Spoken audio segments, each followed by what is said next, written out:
Le lavo la moto, patrón. Por 10 pesos se la dejo brillando como espejo. ¿De veras? Es que mi mamá vive sin luz desde hace un mes y necesito juntar para comprarle unas velas porque le da miedo la oscuridad. La voz del niño rasposa por la sed y el polvo acumulado de las calles de la periferia de Guadalajara. Apenas lograba competir con el estruendo sordo de los narcocorridos, que retumbaban como truenos de guerra desde las bocinas modificadas de la camioneta blindada Chevrolet Suburban, color negro mate estacionada a escasos metros. Pero esas palabras cargadas de una inocencia rota que no debería existir en un mundo justo, tuvieron el poder sobrenatural de detener en seco a Elías, mejor conocido en el bajo mundo, y en los expedientes de la fiscalía como el comandante Pantera, justo en el preciso instante en que su bota táctica estaba por buscar el apoyo para subir a su imponente motocicleta Ducati negra de alta cilindrada. Eran las 3 de la tarde de un martes cualquiera en Tlaquepaque, y el sol caía a plomo sobre el asfalto hirviente de la gasolinera, creando espejismos de calor que hacían bailar el horizonte y poniendo de mal humor hasta las piedras del camino. Un calor pegajoso que se mezclaba con el olor a gasolina y gases de escape. Elías, un hombre que cargaba sobre sus hombros anchos más muertes en su conciencia que pesos en la bolsa y cuya reputación de crueldad hacia los traidores era legendaria en todo Jalisco. Se quitó lentamente los lentes de sol de aviador para mirar hacia abajo, un movimiento calculado que hizo que el tiempo pareciera detenerse para sus hombres. Lo que sus ojos oscuros y analíticos vieron le apretó el estómago con una fuerza que ninguna bala había logrado. Un chiquillo de no más de 10 años con la piel quemada por horas de trabajo bajo el sol, vistiendo una camiseta de fútbol de las Chivas rayada que le quedaba 3 tallas grande y colgaba de sus hombros, huesudos como una bandera de derrota, y unos tenis de tela rotos donde se asomaban los dedos sucios. Sostenía una cubeta de plástico agrietada con agua gris y jabonosa y un trapo que claramente había sido una playera vieja en otra vida, mirándolo con esa mezcla devastadora de terror absoluto y esperanza ciega que solo tienen los que ya han perdido todo y sienten que la vida no les puede quitar nada más. Los escoltas de Elías, 3 exmilitares de fuerzas especiales, ahora convertidos en máquinas de matar al servicio de la mafia, armados con fusiles de asalto Scar H, que custodiaban el perímetro de la gasolinera. Con la tensión de resortes a punto de soltarse, se tensaron de inmediato, llevando las manos a las empuñaduras de sus armas cortas, pensando que el niño podría ser un halcón, un informante de los rivales o una distracción para un ataque sorpresa. Porque en este negocio la muerte a veces llega con cara de inocencia. Pero la pantera levantó una mano enguantada en cuero negro, ordenando calma y estática, con un gesto silencioso y autoritario que no admitía discusión. Se agachó lentamente, haciendo crujir el cuero de su chaleco táctico hasta quedar a la altura del niño, ignorando deliberadamente que sus botas tácticas de 15,000 pesos importadas de Europa se manchaban con el aceite sucio del piso de concreto y le preguntó con una voz que, aunque intentaba ser suave para no romper al chico, sonaba como grava triturada en una mezcladora de cemento. ¿Cómo se llamaba y quién era el maldito desgraciado que tenía su madre viviendo a oscuras en pleno siglo XXI? El niño temblando visiblemente al ver de cerca la pistola escuadra calibre 38 Super con las cachas de oro y la imagen de la Santa Muerte incrustada en diamantes que Elías llevaba al cinto. Tragó saliva con dificultad, como si tuviera arena en la garganta, y respondió casi en un susurro que se llamaba Benjamín, y que un hombre que decía ser importante, un tal licenciado Montenegro, les había cobrado 5.000 pesos todos los ahorros de la vida de su madre, para arreglar el medidor de la luz que se había quemado, pero se había quedado con todo el dinero y los había dejado conectados a la nada, riéndose de ellos mientras se subía a su carro con aire acondicionado. En ese preciso momento, Elías sintió una furia fría y calculadora subirle por la espalda como un alacrán venenoso. Porque si algo odiaba más que a los traidores que vendían a su propia sangre, era a los buitres cobardes que se alimentaban de la pobreza y la necesidad de su propia gente, rompiendo el código sagrado que él intentaba mantener en su plaza. Al pueblo se le respeta y se le cuida. Sí. ¿Quieres saber qué hará la pantera con el tal licenciado Montenegro y cómo este encuentro fortuito en una Gasolinera cambiará el destino de Benjamín y de toda la organización para siempre. Suscríbete al canal ahora mismo y activa las notificaciones porque esta historia de justicia callejera brutal apenas está calentando motores. Súbete, plebe. Olvida la cubeta, hoy no vas a lavar nada. Vamos a ver a tu jefa y a arreglar este asunto ahora mismo, dijo Elías con una determinación que heló la sangre de los despachadores de gasolina que observaban de lejos, guardando sus gafas en el bolsillo del chaleco y señalando el asiento trasero de la moto con un movimiento de cabeza. Benjamín abrió los ojos, grandes y expresivos como platos, retrocediendo un paso instintivo por el miedo que le inspiraba la máquina negra y el hombre que parecía un gigante de guerra. Pero, patrón, mi cubeta es que si la pierdo, mi mamá se enoja porque es con la que acarreamos agua. Balbuceó el niño, aferrándose a su herramienta de trabajo como si fuera un tesoro. Elías hizo una señal rápida con 2 dedos a uno de sus hombres más confiables, un gigante rubio y lleno de tatuajes, apodado el Vikingo, quien se acercó con pasos pesados, tomó la cubeta de agua sucia con una mano y la lanzó lejos, con desprecio, hacia un contenedor de basura, sacando luego un fajo grueso de billetes de 500 pesos de su chaleco táctico y metiéndoselo al niño en el bolsillo de la camisa rota. Sin contar una cantidad que Benjamín jamás había visto junta en su vida. Olvida la cubeta, chamaco. Hoy vas a viajar con la gente. Hoy eres parte del equipo. Guíame a tu casa y no tengas miedo, que conmigo nadie te toca. Benjamín, sin entender del todo qué estaba pasando, mareado por la situación surrealista, pero intuyendo en su corazón de niño que su suerte acababa de dar un giro de 180 gramos, se subió con torpeza a la moto monstruosa, sintiendo el calor del motor entre sus piernas flacas y aferrándose a la cintura del sicario sobre el chaleco antibalas, como si fuera un salvavidas en medio de un océano en tormenta.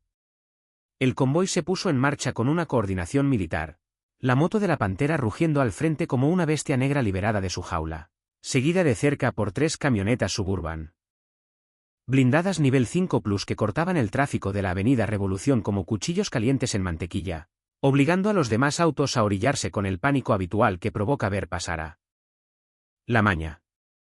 Cruzaron la ciudad a toda velocidad, ignorando semáforos en rojo y señales de alto, dejando atrás las avenidas iluminadas, los centros comerciales de lujo y los fraccionamientos privados, para adentrarse en las colonias olvidadas por Dios y por el gobierno, ahí donde el pavimento se convierte en tierra suelta y baches lunares, y las casas son de bloque gris sin pintar, con varillas expuestas, apuntando al cielo como dedos acusadores, lugares donde la policía municipal no entra, sino es en caravana de 10 unidades y donde la ley la dictan los que tienen el calibre más grande y la voluntad más férrea.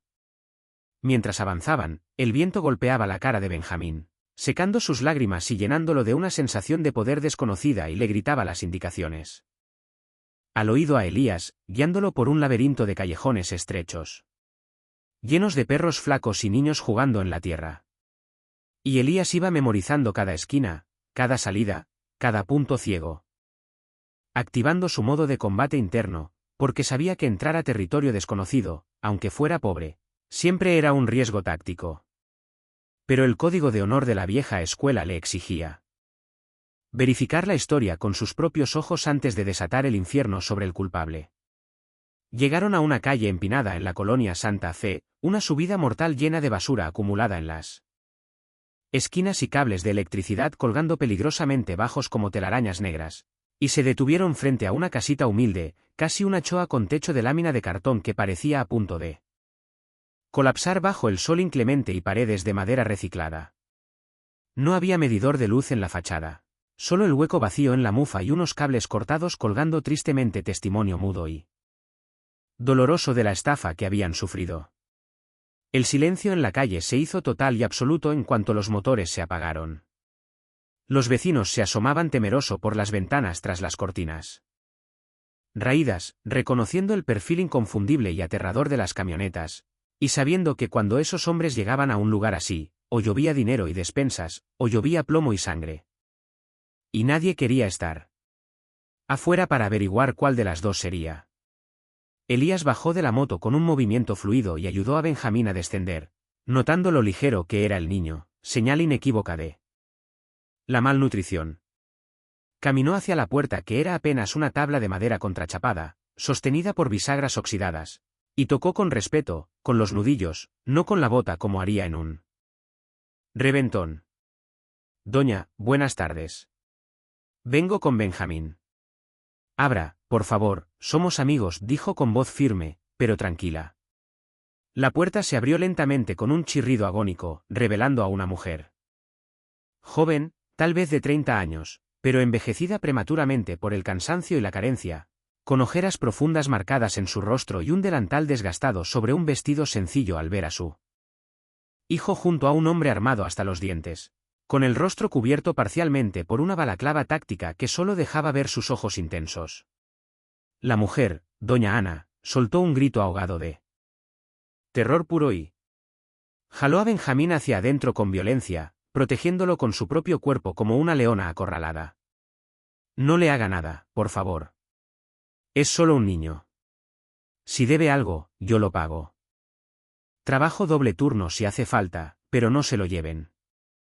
Se lo suplico por la Virgen, gritó ella con lágrimas brotando instantáneamente de sus ojos cansados, pensando que su hijo se había metido en problemas de drogas o robos. Elías se quitó la gorra y se bajó la balaclava, mostrando su rostro marcado por una cicatriz antigua en la mejilla, pero con una expresión seria y respetuosa. Un gesto de caballerosidad antigua que desentonaba brutalmente con su chaleco antibalas cargado de cargadores, y levantó las manos mostrando las palmas vacías en señal de paz. Tranquila, señora. Respire. Nadie se va a llevar al muchacho, ni venimos a cobrar nada. Él me contó lo de la luz y lo del dinero que les robaron. Solo quiero saber si es verdad, porque si es verdad, alguien va a pagar muy caro por haberla hecho llorar. Ana, temblando de pies a cabeza, miró a Benjamín, quien asintió frenéticamente con una sonrisa nerviosa, pero segura. Sí, mamá. Él es el patrón. Él nos va a ayudar. Me trajo en su moto y el vikingo me dio dinero. Mira, la mujer, aún desconfiada, pero viendo la sinceridad en los ojos de Elías, entró corriendo a la casa y regresó segundos después con un papel arrugado y manchado de grasa en la mano. Era un recibo hecho a mano, burdo, en una hoja de cuaderno arrancada, firmado con garabatos ilegibles por un tal Humberto Montenegro, gestor CFI. Asociados, por la cantidad de 55,500 pesos con un sello de goma borroso de una papelería cualquiera. Elías tomó el papel con delicadeza, como si fuera una prueba forense. Lo examinó con ojo clínico. Acostumbrado a leer mentiras. Y soltó una risa seca, fría y sin humor, que hizo que sus hombres prepararan las armas instintivamente, sabiendo que esa risa específica era el preludio de una violencia desmedida. Humberto Montenegro, murmuró Elías saboreando el nombre como si fuera un veneno amargo en su lengua. Conozco a este parásito, a esta cucaracha. Se hace pasar por gestor oficial. Pero es un extorsionador de poca monta que trabaja bajo el amparo de los saltamontes. Esos mugrosos que andan calentando la plaza, robando a la gente pobre y cobrando piso a los taqueros. La ira de Elías era palpable. Irradiaba de él como calor de un horno. En su código ético retorcido pero firme, el crimen organizado tenía reglas sagradas. Se traficaba toneladas hacia el norte. Se peleaba a muerte con el gobierno y los rivales. Se eliminaba sin piedad a los sapos, pero nunca, bajo ninguna circunstancia, se robaba a una madre soltera que apenas tenía para comer. Eso era de cobardes, de gente sin honor, y los cobardes no merecían respirar el mismo aire que él en su ciudad. Señora Ana, dijo Elías, devolviéndole el papel y mirándola a los ojos con una intensidad que la hizo estremecer. Le prometo por mi Madre Santa que está en el cielo y por la sangre de mis hijos, que hoy mismo, antes de que caiga el sol, usted va a tener luz en su casa y ese dinero que le robaron va a regresar a su bolsa con intereses, muchos intereses. Benjamín, cuida a tu jefa. Ahorita venimos. Vamos a hacer una visita de cortesía. Si te hierve la sangre con este tipo de injusticia, si quieres ver cómo los sicarios le cobran la factura a este estafador de la manera más brutal posible, Deja tu like ahora mismo para apoyar la misión de la Pantera y comparte el vídeo. Para que todos vean que en México el que la hace la paga. El convoy salió de la colonia quemando llanta con una agresividad renovada, levantando una nube de polvo densa que cubrió la calle como una promesa de tormenta inminente. Elías tomó el radio encriptado de su chaleco y llamó a su puntero principal, un genio de la informática y las comunicaciones apodado el Cerebro, que operaba desde un sótano refrigerado lleno de servidores y monitores en el centro de la ciudad. Cerebro, deja lo que estás haciendo y ubícame al tal Humberto Montenegro, alias el Turco. Se mueve en un Jetta blanco del año, se dedica a estafar gente humilde con trámites de luz falsos y dice que es de la empresa. Lo quiero para ayer, cabrón. La respuesta fue casi inmediata, cuestión de segundos. La red de inteligencia de la mafia era más eficiente, rápida y letal que cualquier agencia de gobierno o policía cibernética. Jefe, ya lo tengo en la mira. El celular del Turco está pingueando en tiempo real. En el restaurante de mariscos Los Arcos, en la zona dorada de Andares. Según mis orejas, está gastándose la lana en whisky, etiqueta azul y banda en vivo celebrando algún negocio. Está acompañado de 2 escoltas de medio pelo de la gente de los saltamontes armados con cortas. Elías sonrió mostrando los dientes blancos y perfectos en una mueca que parecía la de un tiburón que acaba de oler sangre fresca en el agua. Perfecto, Cerebro. Dile a los muchachos que preparen los fierros largos, pero escuchen bien todos. No lo quiero frío todavía. Lo quiero vivo, respirando y cantando. Vamos a darle un susto que se le van a caer hasta los empastes de las muelas. Y se va a arrepentir del día en que nació. El convoy cambió de rumbo bruscamente, haciendo rechinar los neumáticos. Dirigiéndose hacia la zona más exclusiva y rica de la ciudad, cruzando el contraste brutal que es México, de la miseria absoluta de la casa de Benjamín, sin luz ni agua, a la opulencia desmedida de los restaurantes de lujo, donde una botella cuesta lo que Ana gana en un año. En todo en cuestión de 15 minutos de trayecto, mientras con Duque Elías pensaba en la mirada de Benjamín, en esa mezcla de inocencia y dureza forzada por la vida que le recordaba dolorosamente a sí mismo cuando era niño, antes de tomar las armas, antes de ser la Pantera. Él también había tenido una madre que sufría y lloraba en silencio por las deudas. Él también había lavado coches y vidrios en los semáforos por unas monedas humillantes y sabía perfectamente lo que se sentía ser invisible y despreciado por él mundo. Pero hoy las cosas eran diferentes. Hoy Benjamín no era invisible. Hoy Benjamín tenía al ejército personal de la Pantera de su lado y el mundo iba a temblar. Llegaron al restaurante Los Arcos. Un lugar ostentoso con ballet parking, fuentes de cantera y música de banda en vivo que se escuchaba hasta la calle. Un monumento al mal gusto y al dinero rápido. Elías no esperó al ballet. Ni buscó estacionamiento. Metió la moto Ducati hasta la entrada principal, subiéndola a la banqueta de mármol importado, y sus 3 camionetas Suburban bloquearon la calle completa, cerrando el paso y creando un perímetro de seguridad instantáneo. Los guardias de seguridad privada del restaurante, tipos grandes, con trajes mal ajustados, intentaron acercarse para reclamar, pero al ver bajar de las camionetas a 12 hombres con equipo táctico completo, pasamontañas negros con calaveras y fusiles de asalto listos para el combate, retrocedieron pálidos levantando las manos. Entendiendo rápidamente que su sueldo mínimo no valía una bala en la cabeza. Cabeza ni jugar al héroe contra un comando de la muerte. Buenas tardes, caballeros. Sigan comiendo y bebiendo. La cuenta de todos corre por la casa. Nadie se mueva y nadie saque celulares o se los tragan. Gritó Elías al entrar al salón principal, su voz resonando con autoridad sobre la música que se detuvo de golpe, dejando un silencio sepulcral. Los comensales, gente de dinero, políticos y empresarios, se congelaron en sus sillas con los tenedores a medio camino de la boca, el pánico flotando en el aire acondicionado como una niebla densa y tóxica. Elías caminó lentamente, casi teatralmente entre las mesas, sus espuelas de plata resonando en el piso de los conineo que anunciaba peligro, buscando a su presa con la mirada.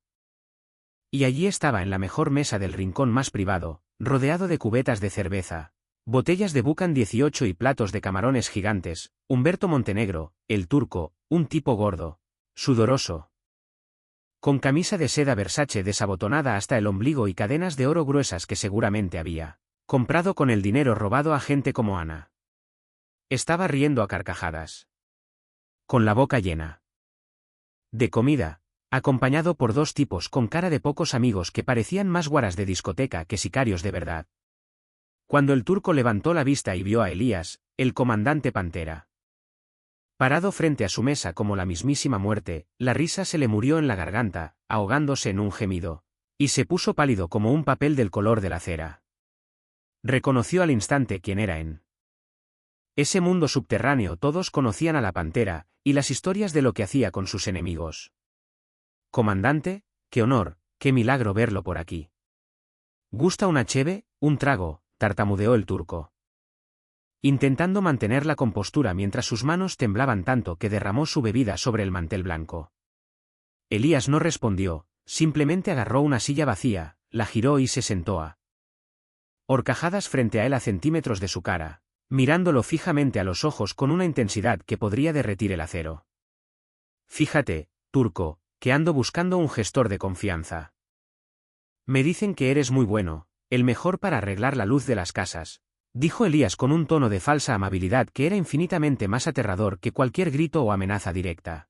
«Pero también me dicen que tus tarifas son especiales. 5,000 pesos por un trámite que es gratis en la comisión. ¿A poco está muy cara la inflación o es que necesitas pagar la seda de tu camisa?». Los escoltas del turco, en un intento estúpido de lealtad o suicidio, intentaron llevar las manos a sus cinturas para sacar sus armas, pero antes de que sus dedos pudieran siquiera tocar el metal, el vikingo y otro sicario ya estaban detrás de ellos, con los cañones fríos de sus rifles presionados firmemente contra sus nucas. «Ni respiren, muñecas, ni parpadeen o se mueren aquí mismo y manchan el piso», le susurró el vikingo al oído. La situación estaba totalmente controlada. «Jaque mate en 3 movimientos. Si quieres ver cómo la Pantera hace que este estafador devuelva hasta el último centavo y pida perdón. No te muevas ni un milímetro y suscríbete porque la lección va a ser legendaria y dolorosa». «Jefe, le juro por mi vida que es un malentendido. Yo solo cobro mis honorarios por el tiempo, la gestión», empezó a decir el turco sudando a chorros, con los ojos desorbitados buscando una salida que no existía. Elías sacó el recibo arrugado y manchado de grasa de su bolsillo con una calma exasperante y lo puso suavemente, casi con cariño, sobre el plato de camarones a medio comer. «Este es tu recibo, ¿verdad, doña Ana? Calle Los Olivos, número 45. Le cobraste 5 bolas y la dejaste sin luz, a oscuras.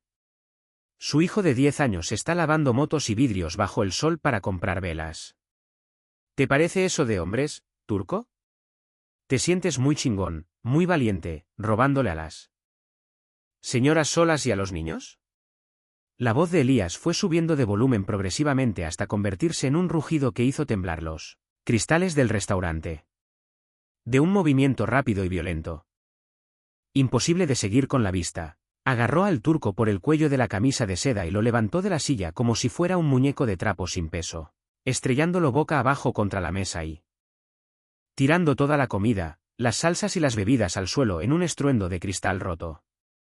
«Ahora vas a ir con nosotros, gordito, y vas a llevar tu caja fuerte, toda tu lana, y le vas a pedir perdón de rodillas a esa señora en su casa y luego tú mismo con tus manitas de puerco te vas a subir al poste a conectarle la luz con los dientes si hace falta», gritó Elías, su rostro a centímetros del de Turk. Arrastraron al estafador fuera del restaurante ante la mirada atónita y aterrorizada de la clientela. Mientras el turco lloraba y suplicaba piedad, orinándose en sus pantalones de marca. Lo subieron a la caja de una de las camionetas Suburban a empujones y culatazos, y el convoy arrancó de nuevo, esta vez con un prisionero que valía más que oro, el ejemplo vivo y sangrante de lo que les pasaba a los que rompían el código y se metían con los inocentes. Pero la victoria nunca es fácil en este negocio. Mientras regresaban a toda velocidad hacia la colonia para cumplir la promesa El radio de Elías sonó con una alerta urgente, un tono de 3 bips que significaba peligro inminente, proveniente del cerebro. Jefe, código rojo absoluto. Los saltamontes se enteraron de que levantamos a su contador. El turco no es solo un estafador cualquiera. Es el que les lava el dinero de toda la zona norte y trae las nóminas.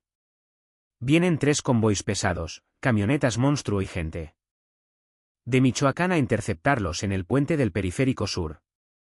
Quieren recuperar al gordo o matarlos a todos para que no hable. Están a 5 minutos de su posición. Elías miró por el retrovisor y vio las luces a lo lejos, una hilera de faros que se acercaba como una serpiente luminosa. La misión de justicia social acababa de convertirse en una guerra abierta de cárteles. Tenían al estafador.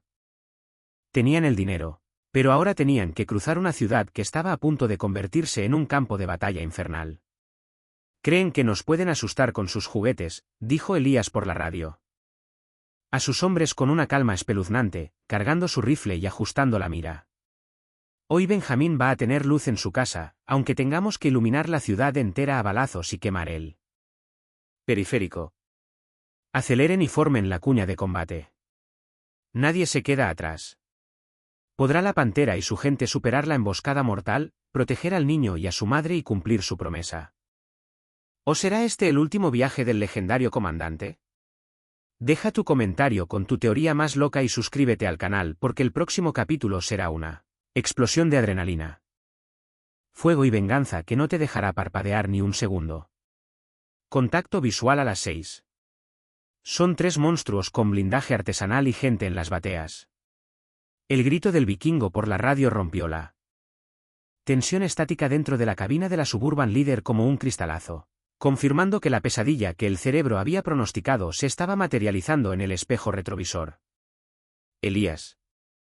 El comandante Pantera miró hacia atrás y vio las siluetas inconfundibles de las camionetas enemigas, vehículos Ford Super Duty modificados con placas de acero soldadas que las hacían parecer tanques postapocalípticos, acercándose a una velocidad suicida por los carriles centrales del periférico sur. Los saltamontes no venían a negociar, venían a borrar del mapa a ¿quién se hubiera atrevido a tocar a su lavador de dinero, el turco, que ahora lloraba en posición fetal en el piso de la segunda camioneta, sabiendo que su valor como activo financiero era lo único que mantenían a ambos bandos interesados en su miserable existencia? Formación Delta. No dejen que nos encajonen contra el muro de contención, ordenó Elías con voz de hielo mientras sacaba medio cuerpo por la ventana blindada. Ajustando la culata de su rifle contra el hombro y sintiendo el viento violento golpearle la cara. El tráfico de la tarde era denso, familias regresando del trabajo, camiones de carga. Vidas inocentes ajenas a la guerra que estaba a punto de estallar a su alrededor. Elías sabía que un enfrentamiento aquí sería una carnicería civil, pero no tenía opción de desviarse. La única salida era atravesar el fuego. «Abran paso», gritó y su conductor, un expiloto de carreras callejeras apodado el Mapache, dio un volantazo agresivo golpeando lateralmente a un sedán gris. Para abrirse camino. Una maniobra brutal, pero necesaria para mantener el impulso. El primer disparo sonó como un latigazo seco impactando contra el vidrio trasero de la camioneta de Elías, dejando una estrella blanca en el blindaje nivel 5, que resistió el impacto, pero sirvió como declaración de guerra. Inmediatamente después, el infierno se desató. Los sicarios de los saltamontes abrieron fuego con ametralladoras montadas en los techos de sus monstruos. Una lluvia de plomo calibre 50 que empezó a despedazar la carrocería de las Suburbans y a levantar giseres de concreto en el asfalto.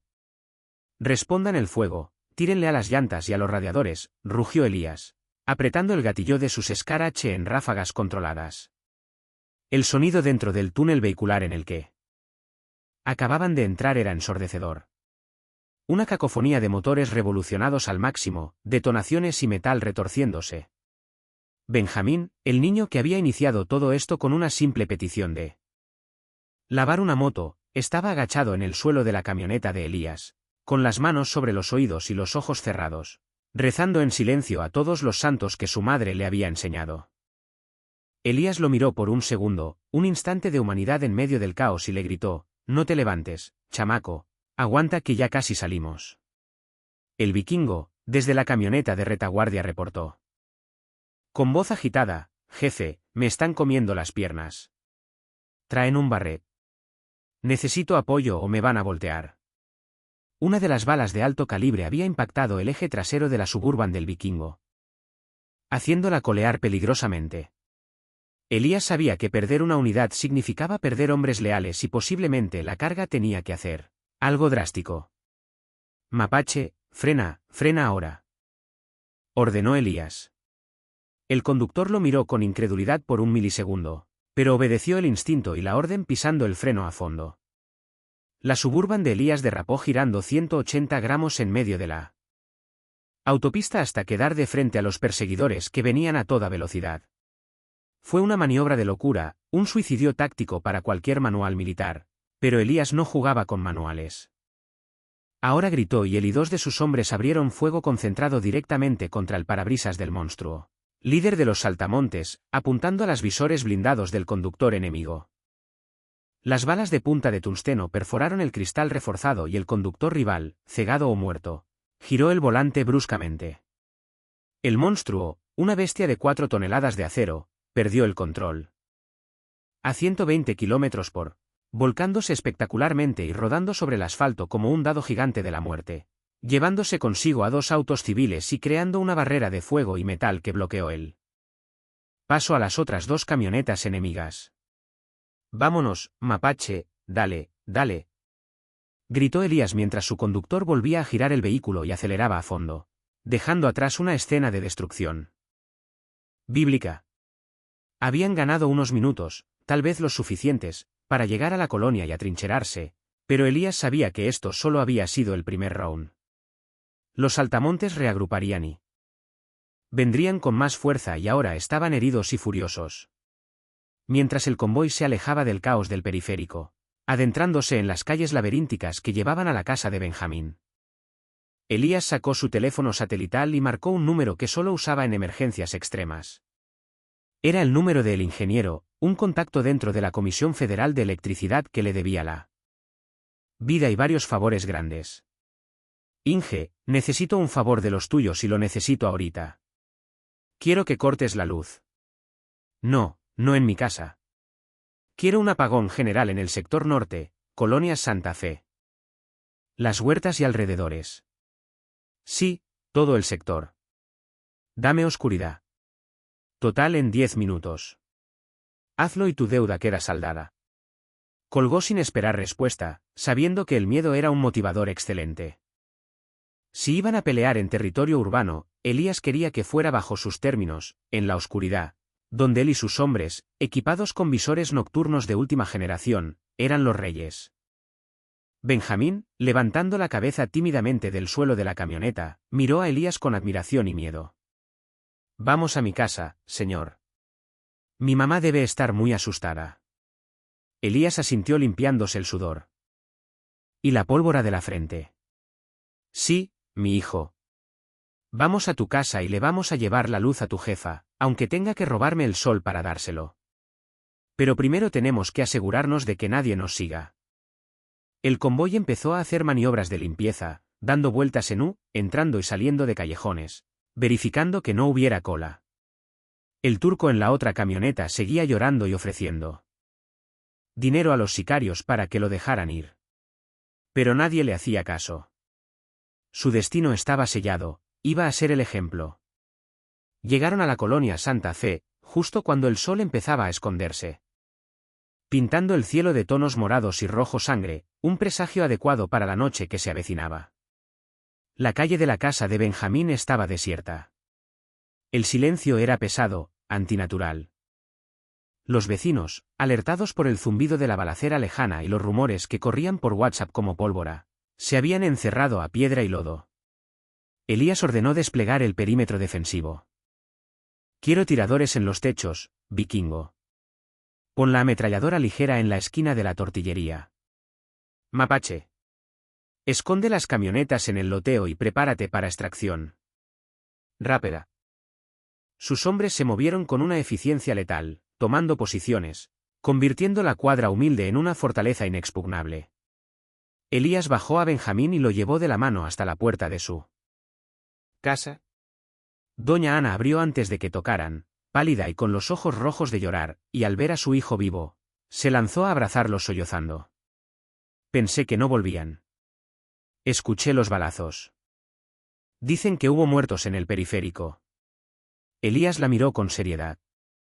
Señora, escúcheme bien. Van a venir hombres malos, muy malos, pero nosotros somos peores. Necesito que usted y Benjamín se metan al baño, cúbranse con colchones si tienen y no salgan por nada del mundo hasta que yo les diga. Entendido. Ana asintió aterrorizada, pero confiando en la única autoridad que parecía importarle su vida en ese momento.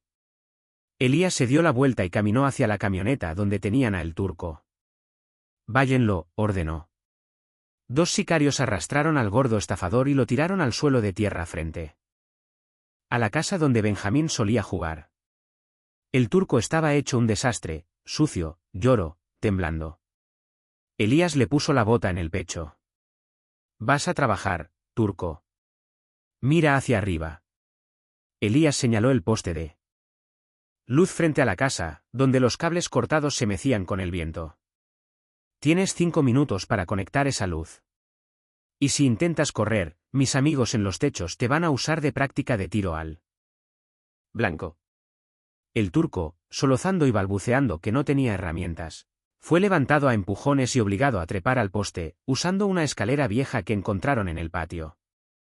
Mientras el estafador luchaba con los cables allá arriba, bajo la mira de 3 rifles de asalto, el radio de Elías sonó de nuevo. Aquí el cerebro, el apagón está listo en 3, 2, 1. Y de repente toda la colonia, todo el sector norte de la ciudad se sumió en la oscuridad absoluta. Las luces de la calle, las ventanas de las casas, los letreros de las tiendas, todo se apagó al unísono, dejando solo la luz de la luna y las estrellas. Fue un golpe maestro. Ahora, cualquier vehículo que se acercara tendría que usar luces delatando su posición, mientras que los hombres de Elías, con sus visores térmicos y nocturnos, veían todo en verde y blanco, como depredadores en la selva. Atentos todos, ya vienen, advirtió Elías, ajustándose sus propias gafas de visión nocturna. A lo lejos se escuchaba el rugido de motores diésel acercándose. Muchos motores. Los saltamontes habían llamado refuerzos. No eran 3 camionetas. Esta vez el sonido sugería un convoy de al menos 10 vehículos pesados. Venían con todo. Querían recuperar su honor y su dinero, y no les importaba arrasar con la colonia entera para lograrlo. Turco, más te vale que esa luz prenda cuando yo dé la orden. ¿O te vas a quedar ahí colgado como piñata? Le gritó Elías al hombre en el poste, quien trabajaba frenéticamente con unas pinzas prestadas y cinta de aislar, rezando más fuerte que nunca en su vida. Los primeros disparos de los atacantes fueron a ciegas, ráfagas de ametralladora trazadora que cruzaban la oscuridad buscando objetivos, iluminando la calle por breves instantes. Los sicarios de Elías no respondieron de inmediato. Esperaron. Dejaron que los vehículos enemigos se adentraran en la zona de muerte que habían preparado en la calle estrecha. Cuando la primera camioneta de los saltamontes, un monstruo blindado con luces LED potentes que cortaban la oscuridad, llegó a la altura de la casa de Benjamín. Elías dio la orden. Fuego. El vikingo. Desde la esquina abrió fuego con la ametralladora ligera M249, barriendo la calle con una lluvia de plomo. Al mismo tiempo, los tiradores en los techos dispararon con precisión quirúrgica a los conductores y a los artilleros expuestos de las camionetas enemigas. El caos fue total. Los saltamontes, cegados por la oscuridad y sorprendidos por la emboscada, disparaban a todas partes golpeando fachadas, postes y coches estacionados. Una granada lanzada por uno de los hombres de Elías explotó debajo de una camioneta rival, haciéndola saltar por los aires y volcarse, bloqueando el avance del resto del convoy enemigo. Elías se movía entre las sombras como un espectro, disparando, dando órdenes, reubicando a sus hombres. Flanco izquierdo, cuiden el callejón, gritó al ver movimiento térmico en una entrada lateral. 2 sicarios de los saltamontes intentaban flanquearlos a pie. Elías corrió hacia ellos, sacó su pistola de cinto y con 2 disparos certeros al pecho y uno a la cabeza, neutralizó la amenaza antes de que pudieran acercarse a la casa donde se escondían Benjamín y Ana. La batalla era feroz. El olor a pólvora quemada y sangre llenaba el aire nocturno. En medio del tiroteo, el turco allá arriba en el poste, gritó histérico. Ya está conectado. Bájenme, por favor. Elías miró hacia arriba.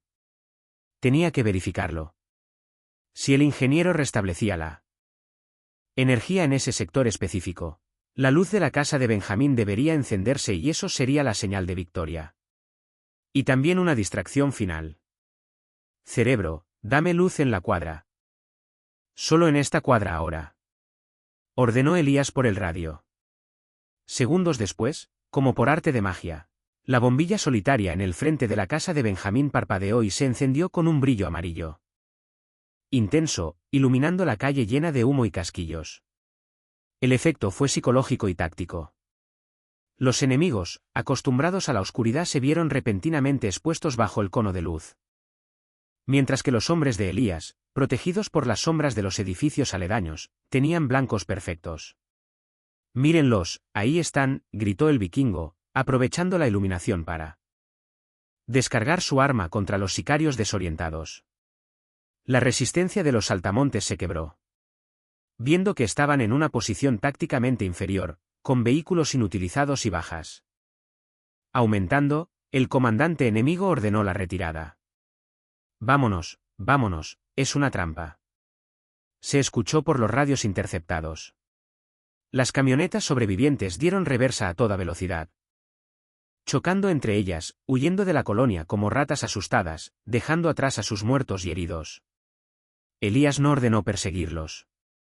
Ya habían ganado la batalla defensiva, y más importante, habían cumplido la misión principal. El silencio volvió poco a poco a la calle, solo roto por los gemidos de los heridos y el crepitar de un vehículo incendiado. Elías caminó hacia el centro de la calle bajo la luz recién restaurada del foco de la entrada. Baja de ahí, inútil, le dijo al turco, quien bajó de la escalera temblando y se tiró al suelo besando la tierra. Gracias, gracias. No me maten. Lloriqueaba. Elías lo ignoró y caminó hacia la puerta de la casa. Doña Ana, Benjamín, ya pueden salir. Ya pasó. La puerta se abrió y salieron madre e hijo parpadeando ante la luz y el escenario de guerra. Ana miró el foco encendido. Luego miró a Elías y se echó a llorar, pero esta vez de alivio. Tiene luz. Tenemos luz, susurró como si fuera un milagro. Benjamín corrió y abrazó la pierna de Elías. Usted es como Batman, patrón, los espantó a todos. Elías, el asesino, el narcotraficante, sintió un nudo en la garganta. Le revolvió el pelo al niño. Te dije que te la iba a arreglar. Plebe, pero el trabajo no estaba terminado. Elías hizo una seña al vikingo, quien trajo arrastrando una caja fuerte pequeña que habían sacado de la camioneta del turco cuando lo levantaron. Ábrela. Le ordenó al turco. El estafador, con manos temblorosas, puso la combinación. La puerta se abrió revelando fajos de billetes, joyas y documentos. Todo esto es lo que le has robado a la gente de esta zona, dijo Elías con asco. Tomó un fajo grueso, mucho más de los 5,000 pesos originales, y se lo entregó a Ana. Esto es lo suyo, señora, y un poco más por las molestias y el susto. Úselo bien. Ana no quería aceptarlo, pero Elías se lo puso en las manos. Es justicia, doña, no es limosna. Luego Elías miró al resto del dinero en la caja. Eran cientos de miles de pesos. Miró a los vecinos que empezaban a asomarse tímidamente, viendo que la balacera había terminado. Oigan todos, gritó Elías para que se escuchara en toda la cuadra. Este dinero es de ustedes. Este rata se lo robó con sus tranzas de la luz. Vengan por lo que les debe. La gente incrédula al principio empezó a salir de sus casas. Elías y sus hombres empezaron a repartir el dinero de la caja fuerte, billete tras billete. A las familias humildes que se acercaban, devolviendo lo robado y un poco más. Era una escena surrealista. Sicarios armados hasta los dientes, manchados de sangre y polvo, actuando como Robin Hoods. Modernos en una colonia marginada. El turco miraba con horror cómo su fortuna desaparecía, pero no se atrevía a decir ni pío. «¿Y tú?», le dijo Elías al turco al final cuando la caja quedó vacía. «Tú tienes una deuda pendiente con la sociedad. Te vas a quedar aquí en esta colonia. Vas a trabajar para ellos, vas a barrer las calles, vas a pintar las fachadas, vas a arreglar cada desperfecto que haya gratis hasta que yo diga que has pagado tu culpa. Y si intentas escapar, bueno, ya sabes que mis ojos están en todas partes». Dejó al turco ahí, rodeado por los vecinos, que ahora lo miraban no con miedo, sino con la autoridad que Elías les había transferido. El estafador estaba atrapado en su propia pesadilla. Tener que trabajar honestamente. Elías subió a su moto. La adrenalina empezaba a bajar y el cansancio de la batalla se hacía sentir. Benjamín se acercó una última vez. «Patrón, ¿cuándo vuelve?», preguntó. Elías sonrió tristemente. «Mejor que no vuelva, mi hijo. Si vuelvo es porque hay problemas. Pero tú cuida a tu jefa, estudia y no te metas en pendejadas. No quieras ser como yo. Yo soy el que limpia la basura, pero tú puedes ser algo mejor». Arrancó la moto. El motor rugiendo como despedida. El convoy se alejó lentamente, desapareciendo en la noche, dejando atrás una calle iluminada. Una madre tranquila y un niño que nunca olvidaría la noche en que él bajó del cerro para hacer el trabajo de Dios. Pero la historia no terminaba ahí. Mientras salían de la zona, el teléfono de Elías sonó. Era el cerebro de nuevo, pero su voz sonaba diferente. Preocupada. «Jefe, tenemos un problema más grande. En la balacera le dimos a alguien que no debíamos. En una de las camionetas de los saltamontes iba el hijo del gobernador. Lo tenían secuestrado. Ellos mismos para una extorsión interna y parece que quedó en el fuego cruzado». Elías frenó la moto en seco, sintiendo como la sangre se le helaba. Si eso era verdad, si el hijo del gobernador había muerto en el enfrentamiento, no solo los saltamontes vendrían por él. Vendría el ejército, la marina, la Guardia Nacional. Todo el peso del Estado mexicano caería sobre su cabeza. La victoria de la luz se acababa de convertir en la antesala de la oscuridad más profunda. «¿Está confirmado?», preguntó Elías con la voz seca. «No, no está confirmado. Dicen que se lo llevaron herido. Pero grave.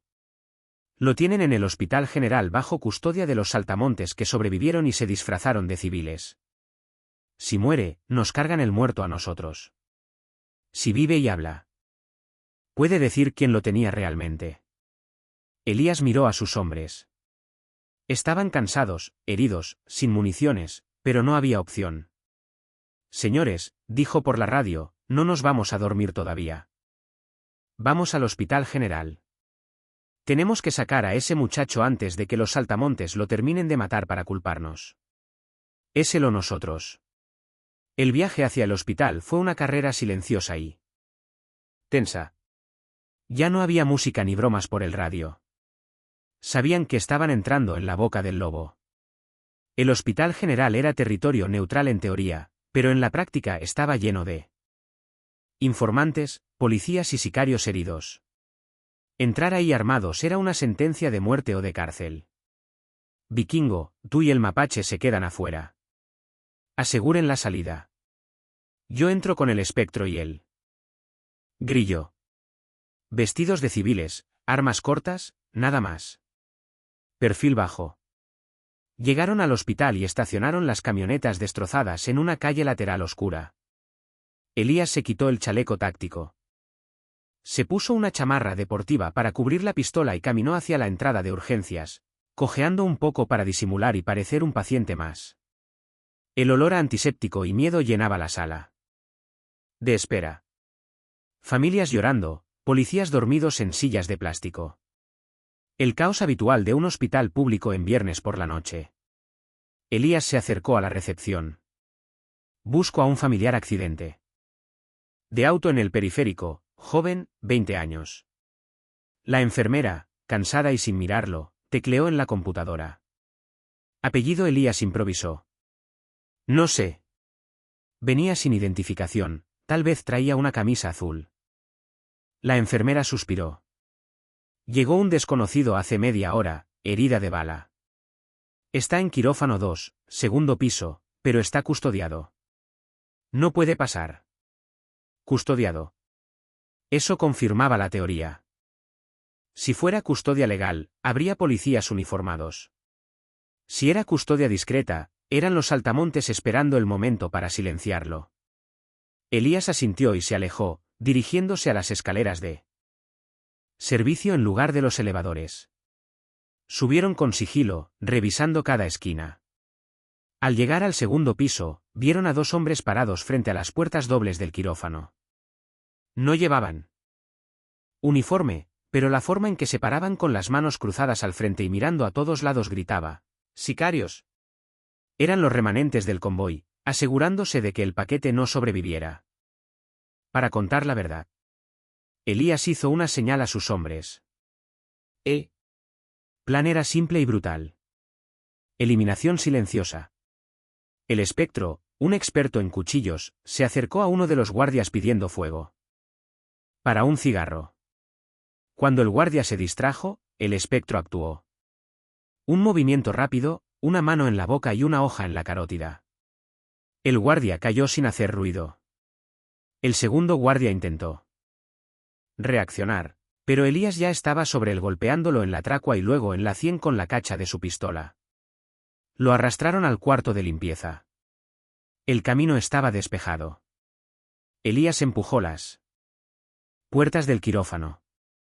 Adentro, médicos y enfermeras trabajaban frenéticamente sobre un cuerpo cubierto de sábanas verdes manchadas de rojo.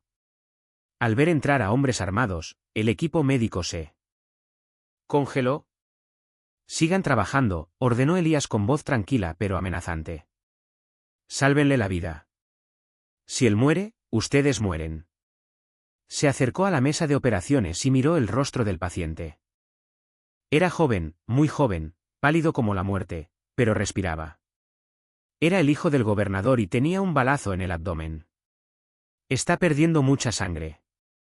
Necesitamos transfusión y no tenemos su tipo. Aquí, gritó el cirujano temblando. ¿De qué tipo es?, preguntó Elías. O negativo, es donador universal, pero difícil de conseguir. Elías se remangó la chamarra. Yo soy O negativo. Conéctenme. Den lo que necesiten. Pero este muchacho no se muere hoy. Era una locura. El líder de una mafia donando sangre para salvar al hijo del hombre que había jurado destruirlo. Pero era la única jugada. ¿Qué le quedaba para evitar una guerra total? Mientras la sangre de Elías fluía por el tubo hacia el brazo del joven político, el sonido de sirenas empezó a rodear el hospital. Cientos de sirenas. La policía estatal, la Guardia Nacional, el ejército los habían encontrado. El hospital estaba rodeado. Jefe, estamos fritos, susurró el grillo mirando por la ventana. Hay tanquetas afuera. Francotiradores en los edificios de enfrente. No hay salida. Elías, debilitándose por la extracción de sangre, miró al muchacho en la mesa. Sus colores estaban volviendo. Iba a vivir. Elías sonrió débilmente. Había salvado a Benjamín, había iluminado una colonia y ahora había salvado a un inocente más, aunque fuera el hijo de su enemigo. No estamos fritos, grillo. Estamos en el mejor lugar posible. Elías sacó su teléfono y marcó el número de la oficina del gobernador. Sabía que la llamada sería interceptada y rastreada en segundos, pero eso era lo que quería. Bueno, contestó una voz autoritaria y tensa al otro lado. Gobernador, habla la pantera, no cuelgue. Estoy con su hijo, está vivo. Le acabo de dar 1 litro de mi sangre para salvarlo. Los que lo secuestraron y le dispararon fueron los saltamontes, sus propios socios corruptos. Yo lo rescaté. Ahora tiene dos opciones. O manda a sus perros a entrar y matarnos a todos, incluyendo a su hijo en el fuego cruzado. O me deja salir por la puerta principal y yo le dejo a su muchacho vivo y con la verdad de quien lo traicionó. Usted decide. Tiene un minuto. Colgó. El silencio en el quirófano era absoluto, solo el pitido del monitor cardíaco.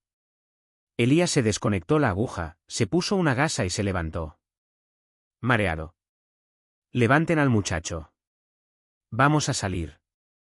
Salieron al pasillo empujando la camilla con el hijo del gobernador como escudo y salvoconducto. Al llegar al lobby, vieron a través de las puertas de cristal un ejército apuntándoles. Tanques. Soldados, policías, cientos de armas apuntando a su pecho. Elías caminó hacia la puerta empujando la camilla. Abrió las puertas automáticas y salió al aire frío de la noche bajo los reflectores de los helicópteros que lo cegaban. Levantó las manos, mostrando que no tenía armas y se paró junto a la camilla. «Y bien, gobernador», gritó al viento y a las cámaras de televisión que transmitían en vivo. «¿Qué va a hacer?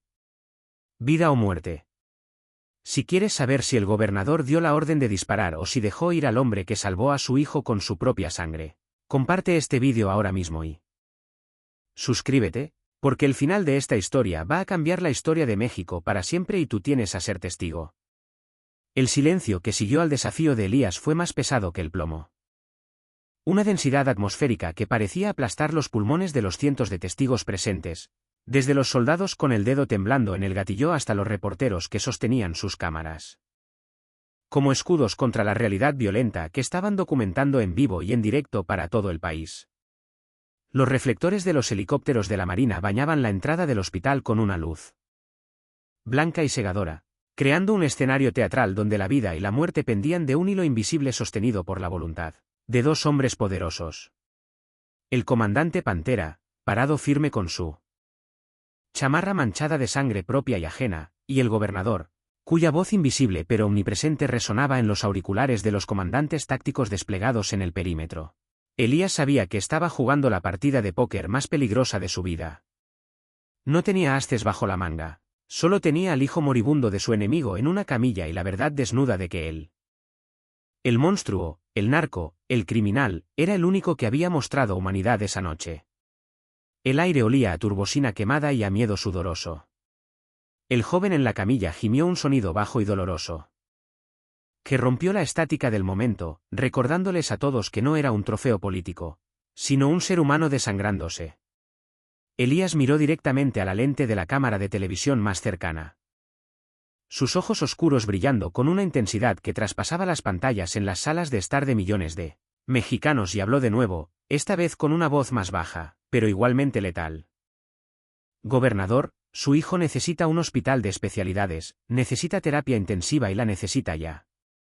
Cada segundo que usted pierde midiendo quién tiene el arma más grande, es un segundo de vida que se le escapa a su muchacho. Yo ya hice mi parte, yo ya le di mi sangre. Ahora le toca a usted ser padre antes que político. Ordene la retirada o cargue con el cadáver de su hijo en su conciencia. Para siempre. La apuesta era brutalmente simple. Exponer la hipocresía del poder ante la nación. En el Palacio de Gobierno, kilómetros lejos de allí, el gobernador miraba la transmisión con los puños cerrados hasta que los nudillos se le pusieron blancos, la vena de su frente palpitando con furia impotente. Sabía que Elías lo tenía en jaque mate. Si daba la orden de disparar, el escándalo sería el fin de su carrera. Y peor aún, la muerte segura de su heredero. Si lo dejaba ir, estaría admitiendo públicamente que el Estado había pactado con el crimen, aunque fuera por un momento. Pero el amor de padre o tal vez el instinto de preservación política al ver las encuestas en tiempo real, desplomarse si el chico moría, ganó la batalla. Déjenlo pasar. La orden del gobernador llegó, crepitando por los radios encriptados de la Guardia Nacional y la Policía Estatal. Una orden que fue recibida con incredulidad y alivio a partes iguales por los oficiales en el terreno. El objetivo Pantera tiene salvoconducto temporal. Repito, salvoconducto temporal hasta que el civil esté seguro. Nadie dispara. El comandante del operativo, un coronel de rostro pétrideo que odiaba recibir órdenes de políticos, bajó su rifle de asalto lentamente y levantó la mano en señal de alto el fuego.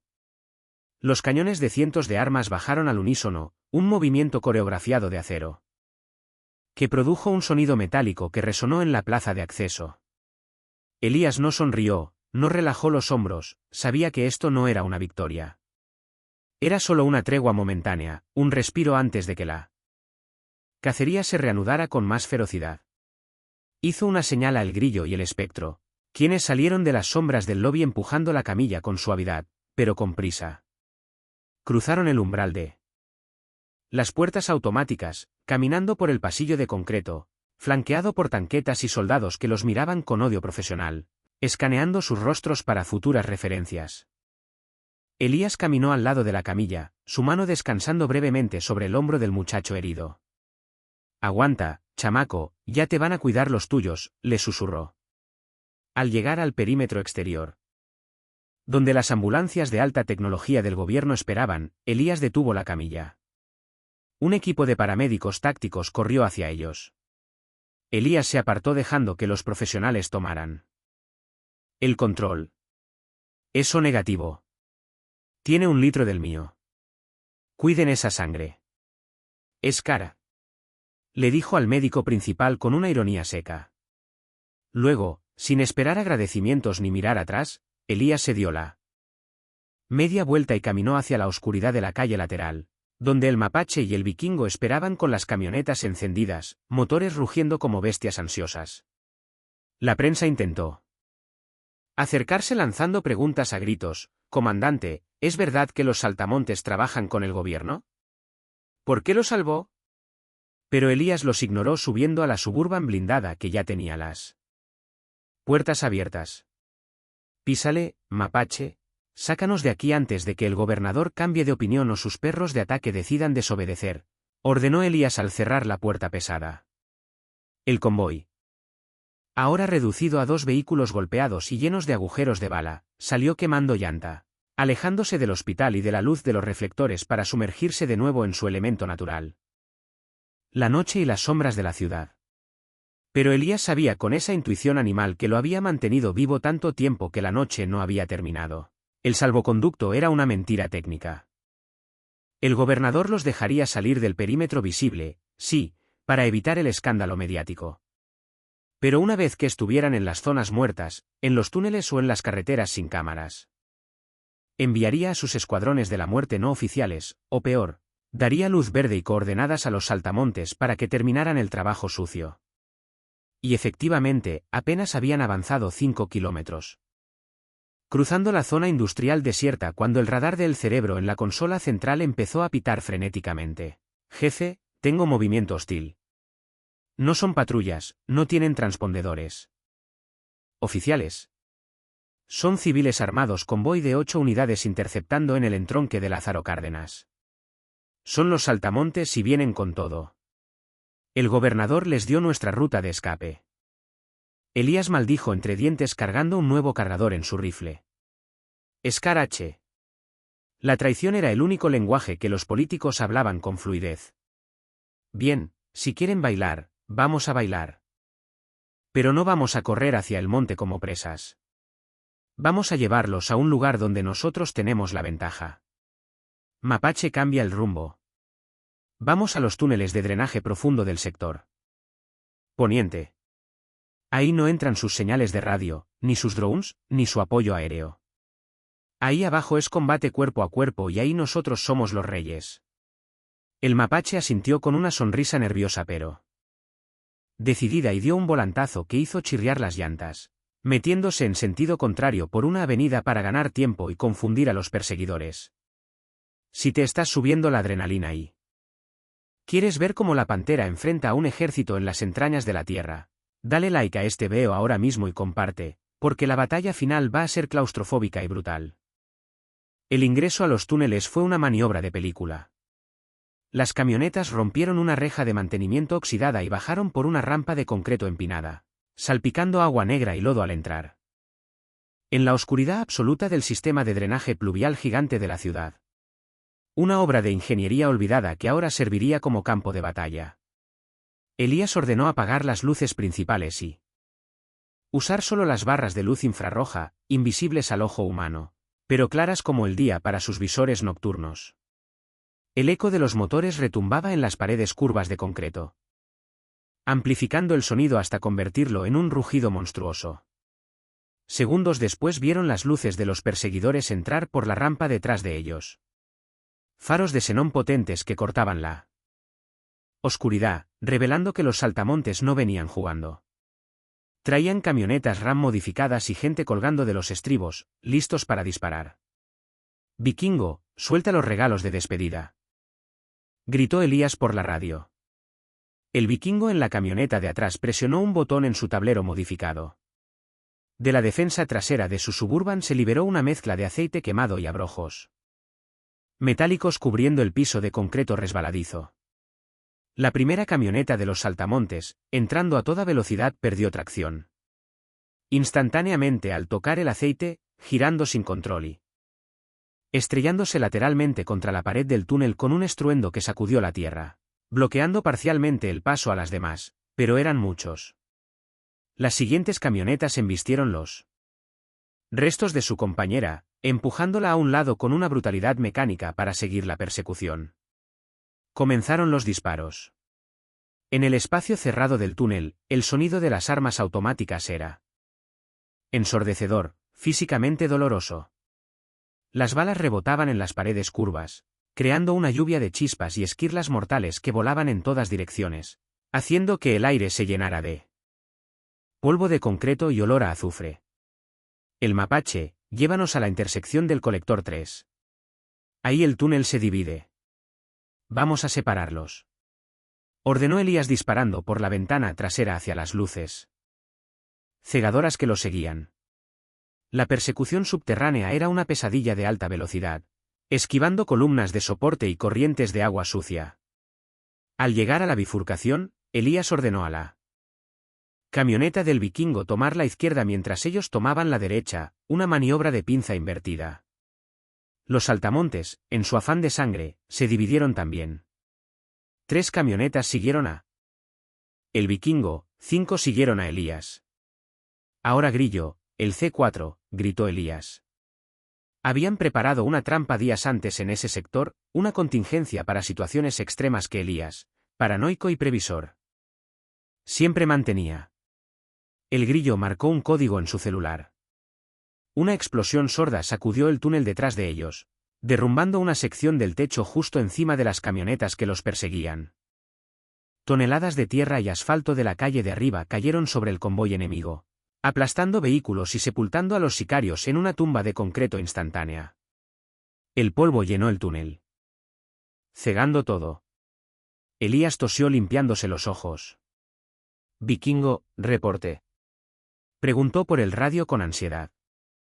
Hubo estática por unos segundos eternos. «Aquí Vikingo». «Cof, cof». «Estamos vivos, jefe». Los que nos seguían frenaron al escuchar el derrumbe. «Los tenemos bloqueados. Estamos saliendo por la boca de tormenta del parque industrial». Elías respiró hondo. Lo habían logrado. Habían convertido una trampa mortal en una victoria táctica. Salieron del túnel kilómetros más adelante, emergiendo en un canal seco a las afueras de la ciudad, bajo la luz tranquila de la luna, lejos de los cordones policiales y de las cámaras. Las camionetas estaban destrozadas, humeantes, sin vidrios. Parecían chatarra rodante, pero seguían funcionando. «Vamos a la casa de seguridad del cerro». «Necesitamos curarnos y desaparecer un rato», dijo Elías, sintiendo el cansancio de 1000 batallas caerle encima de golpe. Pero antes tenía una parada más que hacer, una promesa que cumplir. 2 días después, la calma había regresado aparentemente a la colonia Santa Fe, aunque el ambiente seguía eléctrico con los rumores de lo sucedido.